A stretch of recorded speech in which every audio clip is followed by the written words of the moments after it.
Welcome to the dungeon of Mops Mobs. Hello and welcome to a new episode of our game dev diary for Mops and Mobs. And we are Friedrich and Jana. Correct. And today we want to talk about dungeon crawlers and why the movement in Mops and Mobs is that of a dungeon crawler, though it's not a dungeon crawler. And why that was, how this idea came to life. And we want to show some older games where you did some dungeon crawlers or gridders. Inspirations. And we also show some dungeon crawlers we liked and that influenced us a bit. Yeah, that's today's episode. Let's get right into Mops and Mobs so you see how it plays. Maybe you want to talk about it? Sure. In the end, as you can see on the bottom, it's like these 6 buttons where you just move on the grid. This is the big thing about old dungeon crawlers, is that you can only move in 90 degrees and on a grid. Yeah. That hopefully you can also like see in the game, like if I walk there, then there's a wall and I can't walk any further. You mean you see the grid where you can move? The game itself, the level itself should be in a grid, of course. Otherwise, this movement wouldn't make much sense. Yeah, true. And you can talk to characters. That's what our thing is. It's we call it like dungeon crawler adventure or dungeon adventure. Yeah. And while there are some fights in the game, it's basically an adventure where you talk to characters. Yeah, true. And the fun thing is that you are mimicking like this crawler, or let's get more into details. It's the gridder movement, right? There's dungeon crawlers, there are gridders, and there are also blobbers, but that's party-based dungeon crawlers, right? Or party-based gridders.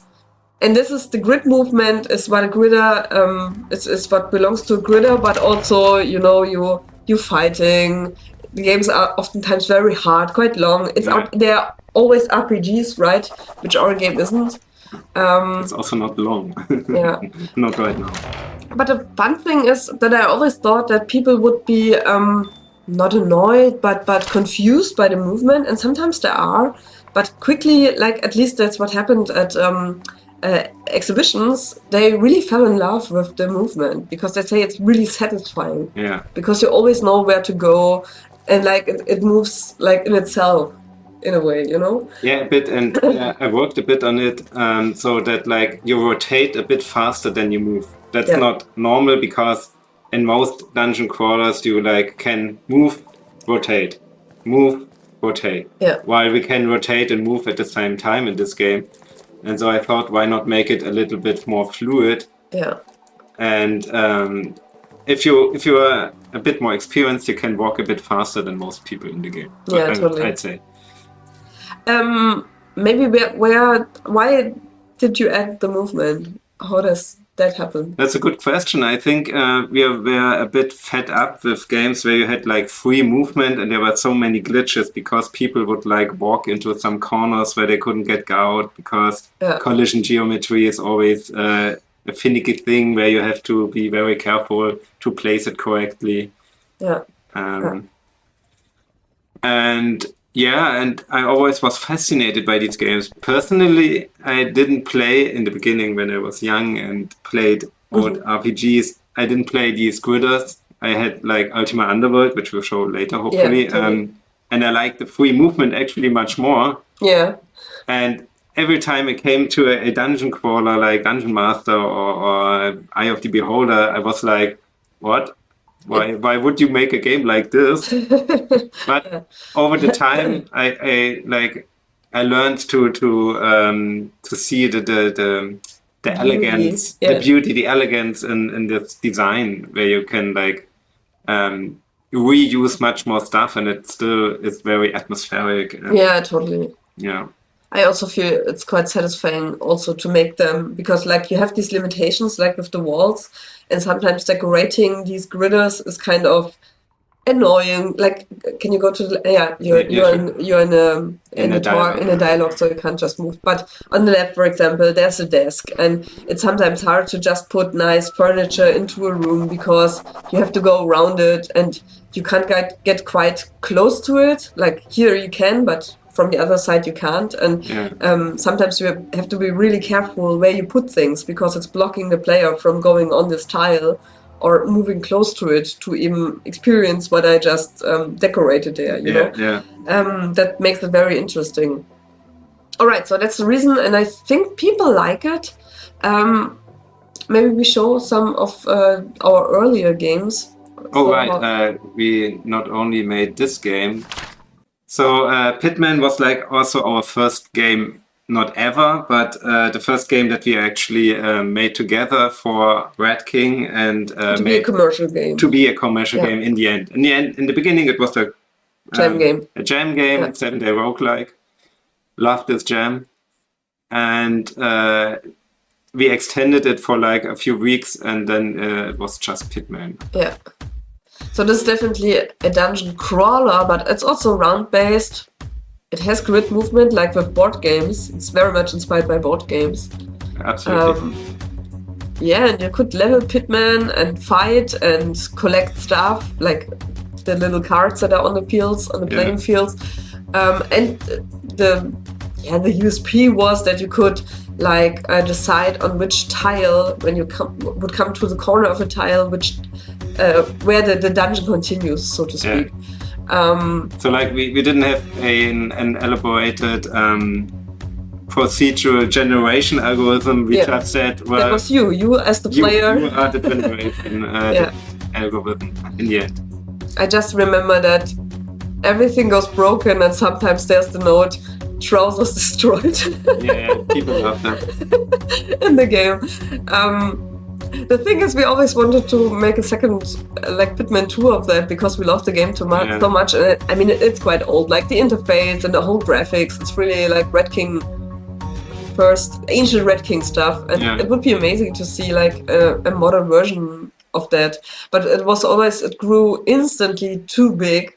Like epic story, and then, in our head we never really continued it. But the first game we really did was a dungeon crawler, actually. And it was liked. Yeah.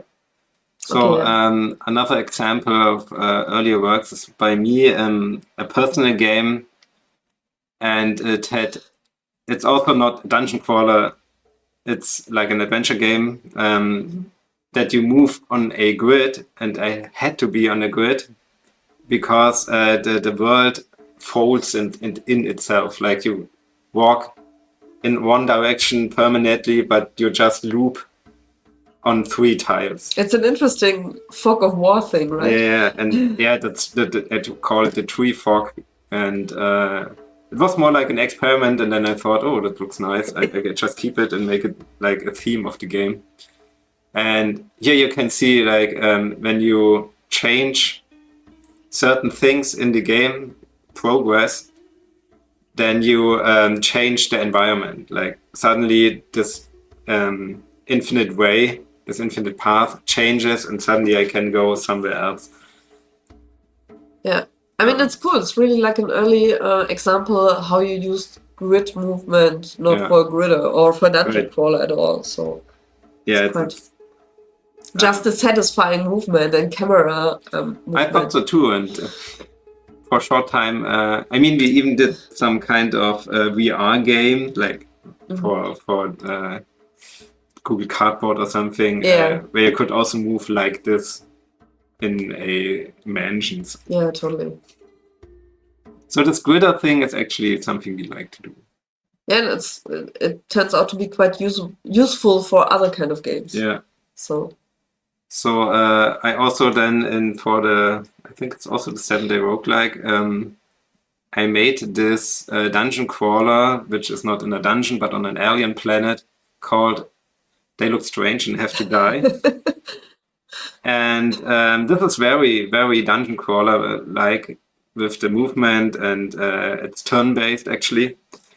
And one thing, the purist, the people who really are into dungeon crawlers in the community. most narrow sense Yeah. don't like it that you can rotate freely. Yeah. So this is something that I didn't know actually. I thought, why don't others do it like that? Because they have this fake 3D, 2D graphics used for the for the environment, for the graphics, and I can move freely because I have real 3D, or I can rotate freely. Yeah.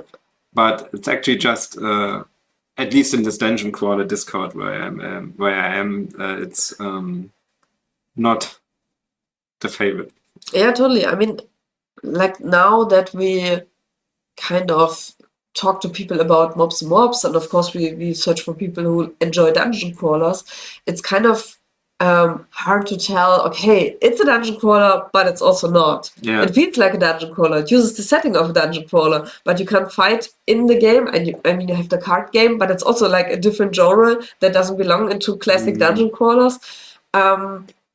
And it's actually not a super hard strategic game, but it's like a visual novel. Like it's a bit more like the Japanese dungeon crawlers that were inspired by Wizardry, which was huge in Japan as well. And there are a couple of games that are very anime styled and that are dungeon crawlers. But a bit more story focused, I would say. A bit more, at least.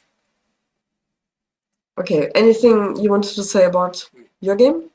I'm just sad I didn't expand on this idea because I really like how fluid it is, and it worked well, even though the randomization wasn't very good. Like you could die very easily as soon as an alien queen gets to you. And you got a first-person gun in a dungeon crawler. It's also quite something you don't see quite often, I'd say. I mean, in the end, it's just a raycast, right? And if you say the raycast is just one tile long, then you have a melee weapon. Okay. So that's one of the enemies. The dogs here, they don't shoot; they just get as near as possible to you and then shoot by attacking you, and it's like the same mechanic. So the alien queens are the most dangerous ones. Okay, so what were the games that inspired you and me? Yeah, but what are the games? You have one with an actual game, not this crap that you find online, like the real stuff. So for Nintendo DS, there was a game called Orcs and Elves, made by John Carmack and his wife. I'm so sorry, I didn't have her name now. Could have looked it up before we started, but I forgot. They did. It's also under id Software, but it's I think it's those two who did the game, and I really enjoyed it. It's quite simple. It's not super hardcore. It's rather casual, but it was really fun, especially on DS. It worked quite well, and I don't know why I bought it. I think because I saw John Carmack. Let's look what he did alone. Yeah. What's his game? And also I wanted to try Dungeon Crawler. There's also a little book, but it's black and white. Oh, little books. A little They're book. for seldom. Little booklets. I mean, I really missed them. Yeah. I need to get more DS games. It was really a cool platform to do games for, I believe. Yeah, so that's my contribution. You didn't see any images, but you did play more, but I did we only play more, have but limited time. Right. So my personal path to dungeon crawling is a bit more traditional by playing Ultima Underworld 2 for really in 1992 or 3 or something as a kid. And I didn't understand any English back then, so it was a strange experience. We actually found a way out of the first level where you are just in the castle, and in a sense, our game is like this first level where you got stuck in the castle of Ultima Underworld 2, where you are stuck in the castle because the big evil guardian, some super mega sorcerer, entrapped you in this castle together with several other people and the king, Lord British, and you have to find a way out. That's the premise. And you're talking to people a lot. Right? And in the first level, you're talking a lot to people, and I thought that is because it was one of the first games of this kind that I played, I always thought, oh, okay, these games are about talking. and the fighting was, okay, very awkward because it's a janky game nowadays. And even then I just thought, oh, the fighting is super hard. And even fighting worms and rats is like awful because you're super weak at the beginning. Yeah. A bit depending on the character you generate, and I didn't know anything about generating which character. So I thought, okay, it's a talking game where you have to flee a lot. But that's actually so amazing to hear because, like I tried to explain in the beginning, it's a big challenge to market a game that is just a dino, like a dungeon crawler in name only. It looks like a dungeon crawler, it feels like a dungeon crawler. And who do you market it to? How do you find the people that find this interesting, that love like our take or humorous take on the genre? Yeah. You know, like, I mean, there are role-playing fans, Dungeon and Dragon fans, like Ultima. I think these are the people that would be interested in our game because that's what those games also emulate. Somehow I think our game is like when you're a Dungeon Crawler fan and you read Dungeon Crawler Carl, the book. I haven't read it. I bought it. It's lying there on my desk, so I want to read it. But I just think Dungeon Crawler Carl obviously isn't a game where you play, where you kill monsters. It's a book that you read, and our game is like another kind of game. And you like dungeon crawlers, and you like seeing the stuff from dungeon crawlers from another perspective. So I should rather look for RPG lit readers. Because what you're doing in the game is reading a lot, but also walking around, of course. You're exploring a dungeon as well. I mean, we try to keep the dialogues tight. It's not like we have these. I mean, I played the Shadowrun games, the new ones from Hairbraid Schemes or what they were called, and they had like a lot of text, and it was good. Was a good read, sure, but our game is a bit more balanced when it comes to like walking around and talking. At least that's what we believe. That's what we. I mean, people always in the comments they describe it as very humorous, and I love how funny it is and the characters. So I think it works there. Okay, should we showcase the last game? The last game. This is something we played both. Yeah, Quest Lord. It's just a trailer. It was an Android game. Well, it's still an Android game, and actually, the second part is like for years now in development by Eric Kincaid. And we played it, and I nearly finished it, but there was one quest item. You had like 4 orbs in the whole world. It was an open world dungeon crawler.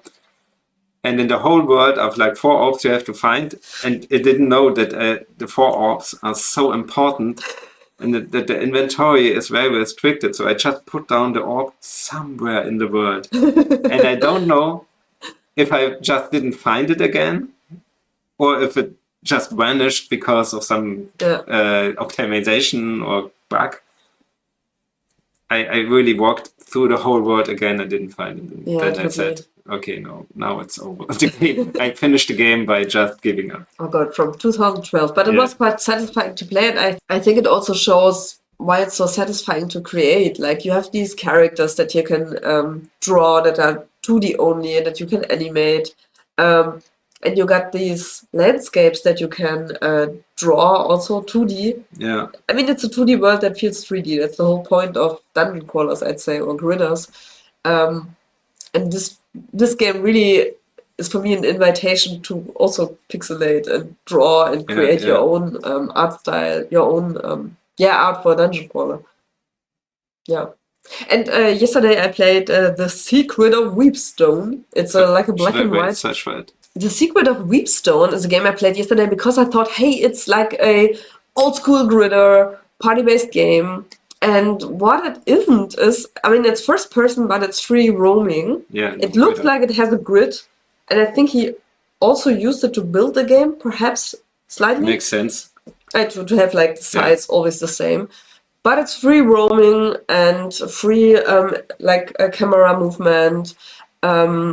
And the fighting is, like you can see with dice. Yeah. It's really like it's rather creating the atmosphere of playing a solo campaign of a role-playing game. Okay. Like the menu is even like a little booklet that opens. I enjoyed this very much. I love the graphic art style, and it's linear. I think it's linear. It's not generated, and it has like some little events that are fun. Like there are toilets, for example. And You can dive into the toilet. you can dive into the toilet. You can throw stones into the toilet, and you realize, oh god, this toilet is quite steep or quite deep. But you can push a character in there from your party. He dies, and then you can use his body to open a door. So it's quite weird. It's wild, but it's really fun. So like a bit like an immersive sim. It emulates all that, you know. It's also a dino, I think. Yeah. It's taking some of the rules, but a lot of them he just breaks. Did you explain what dino is? I said it. Dungeon crawler only in Name only. Yeah, yeah. Okay. When you show this, then I show you what I played recently, the demo only. Underkeep. And I was quite mesmerized by the movement because it actually is 2D, this fake 2D style, fake 3D style, but it animates this 2D stuff. Yeah, that scene is amazing. Yeah. And I like that this guy punches you and the whole interface is coming towards you. Yeah. This is a great way to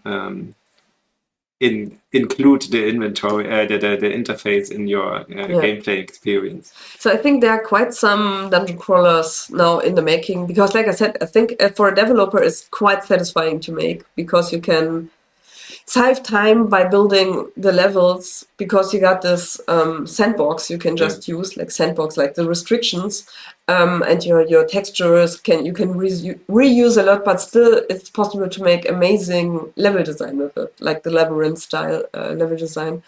Yeah, that's the stuff we recommend, and it would be cool to hear what your favorite dungeon crawlers are, or gridders, or old school RPGs, or games like Mops Mobs that are like a meta commentary on the dungeon crawler genre. Absolutely, because we're still looking for games that we could say, hey, Mops Mobs is like this game, which is hard because we got 5 genres in there.